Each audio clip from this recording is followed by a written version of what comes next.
Ashamaa harka fuunee jaalatamtootaa fi kabajamtoota maatii dandeessuu akkam jirtu nagaa keessanii nagaa koodha galata waaqayyo bakka jiraattanii bakka guyyaa har'aa keessan isiniin jecha har'ammoo yaada baay'ee bareeda ta'ee fi egaa namoota baay'ee keenya waan rakkisudha jedhee yaada wanti kuni innis maalidha yoo jenne wal wajjiniin ilaalla hanga dhumaatti na hordofa.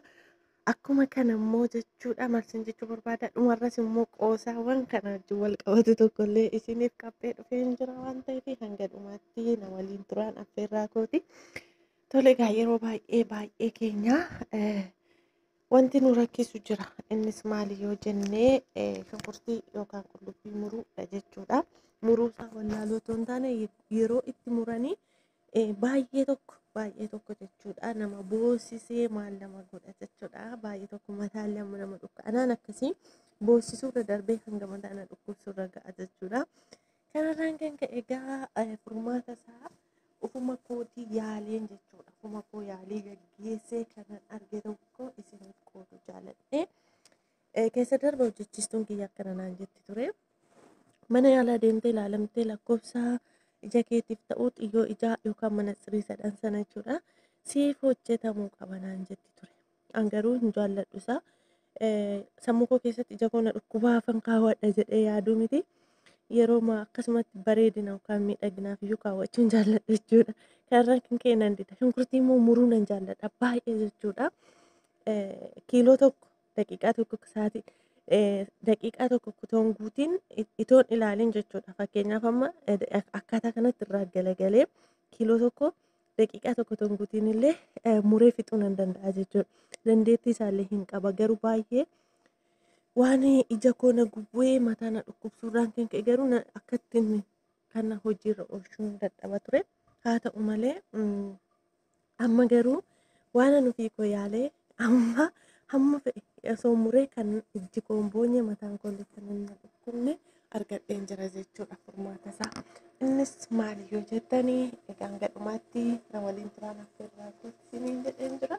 Akkuma kanammoo warri maatii hin taane maatii ta'a. Warri maatii taatan immoo sheerii godhaa namoota biraan ga'aa jechuudha. Qoosaa dhumarra jirullee ilaalaa isiniin jedhaatti bohara. Egaa maaliin yoo jettanii furmaanni isaa bo'uun hafeera. Baay'ee yoo muran jechuudha. Dura shunkurtii firee tokkootiif maashinaan muraa malee harkaan muruu nan dadhaba jechuudha. Amma garuu kiiloo amma fe'e yoo mure iji koo hin bu'u itti gammadeetaniin hojjedha jechuudha. Innis maalidhaa furmaanni isaa yoo jettanii boruuf illee akkasiin fayyadu abdiin qaba. Namoonni mana nyaataa galtanii gara biyyaa mana nyaataa hojjechuudhaaf fedhii qabdan jechuudha.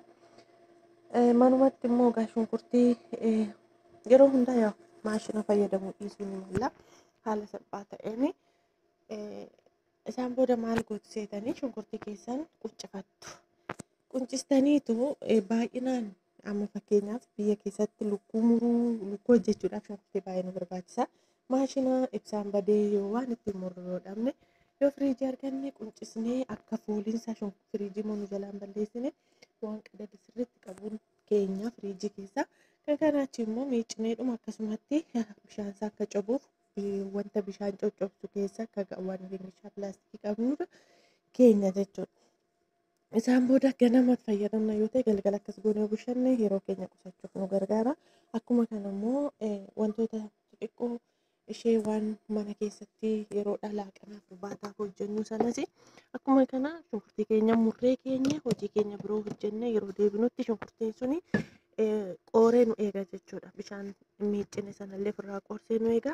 Sa'aatii sanatti yeroo murru imimmaan keenya osoo hin buusin yeroo keenya sinuuf qusata. Maatiif jettanii hamma dhattanii yeroo itti sin boosisee jedhutti ija xaragachuun maal gochuutu jira.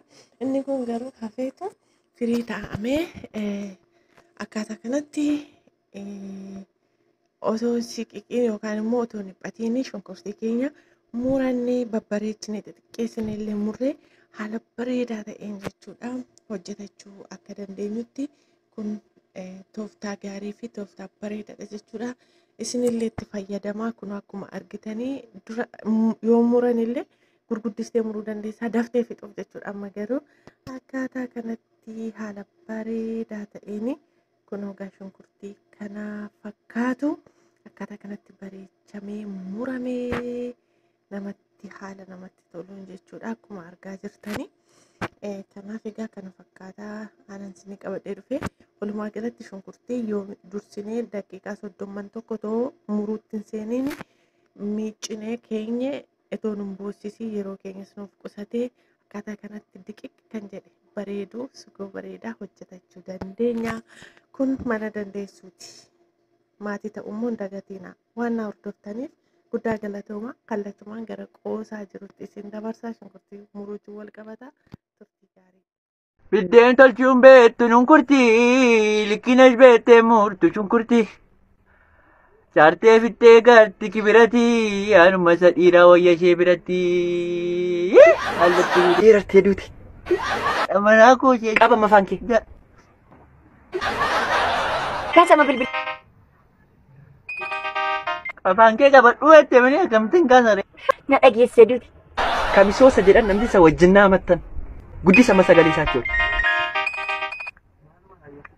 Maali moo hin fuudhedhaan yaabbee maali maana yoo si taate? Maal hin fuudhe haadhoo koo hin fuuni? Nan fuudhe haadhoo koo gooftaa fakkeenyatti kunoo gooftaa. Reebdii jedhu beektaa nuu raafteettaa deemsi bilbilee. Na reebdii dhugaa na quncis. Maal na reebdii kunoo haadhoo koo maal namni waan gaarii haasaa ta'ee to'atu yaabbee xiqqoo sanatti buuteennaan. Dhiifama na gaafachaa oolti. Akkasitti raftamoo bitaatti raftamoo mirgaatti raftamoo itti ilaalaatu argite akkaataa isheetti na kunuunsituun sin jedheera. Ashaaraa magariistii akkasitti kunuunfamuu dhiisan. Haalaan gubadhee hoo. Maatte. Jaalalayyee nan gubadhee jechuu koodhaa maaloo koo maala bakka. Bareedduu koo innaanan koo gaarra gammadee ol.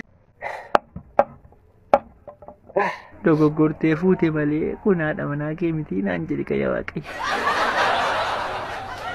Maalichaati?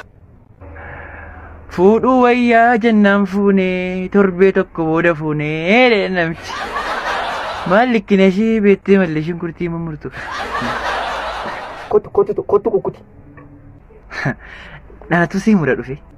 Kottu kukkutiin sin jedhe. Hin muruu dhufeen sin jedhe. Ufteen kukkutti. Haali waan akkasii dhiisi kaasi likkina. Kottu nan muraati kottu. Daftaa itti kottu kukkuti. Akkoon qabu haala hojjedha. Nan dhufa. Jedhi kana gaannaki. Asin deebisii waaqayyo. Miila geessi mana galatti hin deebisi. Maal namitti fuudhee bara keessa maal namitti fuudhee. Maal namitti fuudhee. Maal barbareen baaltiin naan qocaa fayyaatti. Durbi beektee shunkurtii murre maal kana maal